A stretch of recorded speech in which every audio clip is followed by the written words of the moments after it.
جب حضرت مہدی کی قیادت میں مسلمان صاحب ایمان اہل عرب یہودیوں اور عیسائیوں کی طاقت سے ٹکرائیں گے تو ان کی مدد کے لیے دو جانب سے اللہ تعالیٰ کچھ بھیجیں گے مدد.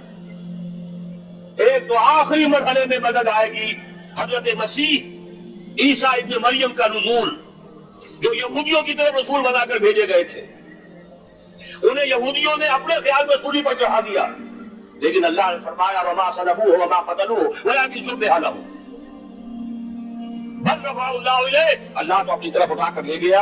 اور احادیث صحیحہ جو کہ ہمارے ہاں متواترہ کے درجے میں، وہ احادیث جو صحیح ہیں کی ہے، ان سے ثابت ہے کہ حضرت عیسیٰ ابن مریم دوبارہ زمین پر آئیں گے. اور یہودیوں کا سب سے بڑا سرغنہ جو خود مسیح ہونے ہی کا دعویٰ کر رہا ہوگا، مسیح الدجال، اسے حضرت مسیح قتل کرے. لیکن ایک دوسری حدیث سے معلوم ہوتا ہے کہ مشرق سے فوجیں آئیں گی حضرت مہدی کی مدد کے لیے. یخرجون ناس من المشرق یودعون للمہدی یعنی سلطانہ. مشرق کی طرف سے فوجیں آئیں گی کہ جو مہدی کی حکومت کو مستحکم کرے. خراسان کا لفظ آتا ہے ایک دوسری حدیث میں. خراسان سے سیاہ عالم چلیں گے، انہیں کوئی نہیں روک سکے گا یہاں تک کہ وہ یروشلم میں جا کر نصب ہو جائیں گے. اور حضور کے زمانے میں اچھی طرح سمجھ لیجئے، ہند کسے کہتے تھے حضور کے زمانے میں؟ پاکستان ہند میں شامل نہیں تھا. سندھ و ہند، سندھ ایک مکمل ملک تھا، ہند اس کے بعد شروع ہوتا تھا. یہ راجپوتانے کا اور تھر کا ڈیزرٹ جو ہے، اس سے آگے جو ہندوستان ہے وہ ہند تھا. یہ جو ہمارا پاکستان ہے یہ ہمیشہ ہند میں شامل نہیں رہا. حضور کے زمانے میں بالخصوص سندھ و ہند، دریائے سندھ چلا رہا ہے. یہ ساری ٹریبیوٹریز جو پنجاب کے اندر اس کی ہے، یہ سب ایک علیحدہ ملک ہے جو اس زمانے میں سندھ کہلاتا تھا. اور نمبر 2 یاد کیجئے، اس زمانے میں خراسان ایک علاقہ تھا جس میں موجودہ افغانستان کا 2/3، تھوڑا سا حصہ ایران کا، اور جہاں تک میں تحقیق کر سکا ہوں آج تک پاکستان کا بھی علاقہ، خاص طور پر مالاکنڈ ڈویژن جو خراسان میں شامل ہے.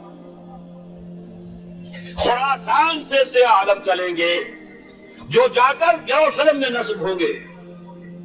یہاں بھی ایک نقطہ نوٹ کر لیجئے، پہلے بھی یروشلم ہم سے چھینا تھا. کس نے چھینا تھا؟ عیسائیوں نے، کروسیڈرز. واپس کون لیا؟ کس نے لیا؟ عربوں میں دم نہیں تھا، عرب عیاشیوں کی وجہ سے کھوکھلے ہو چکے. واپس لینے والا صلاح الدین ایوبی، کرد خون. اب دوبارہ یروشلم لیا جا چکا. چینا کن سے گیا؟ عربوں سے. عرب واپس لے سکتے ہیں؟ کوئی اندیشہ اگر ہو سکتا تھا عراق کے بارے میں، شاید اس کے ایٹمک دانت نکل آئے.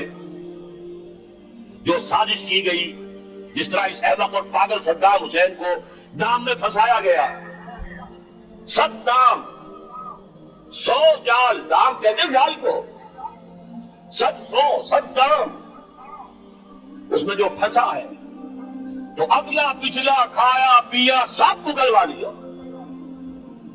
اور ہے کون؟ اس کے پاس ایٹمک ہتھیاروں کا ذخیرہ موجود ہے،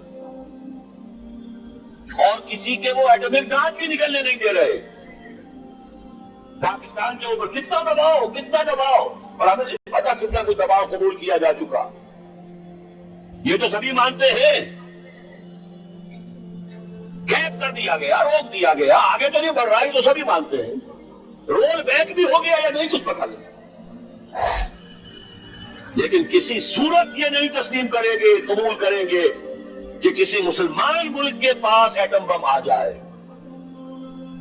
یہودیوں کے پاس ذخیرہ موجود، سب جانتے ہیں. بہرحال یہ جان لیجئے، اس علاقے سے امید ہوتی ہے سندھ اور خراسان. حالات بہت خراب ہے ہمارے، اور حالات بہت خراب ہے افغانستان کے بھی. لیکن حالات کے بدلتے اللہ تعالیٰ کی مشیت کے تحت دیر نہیں لگا کرتے.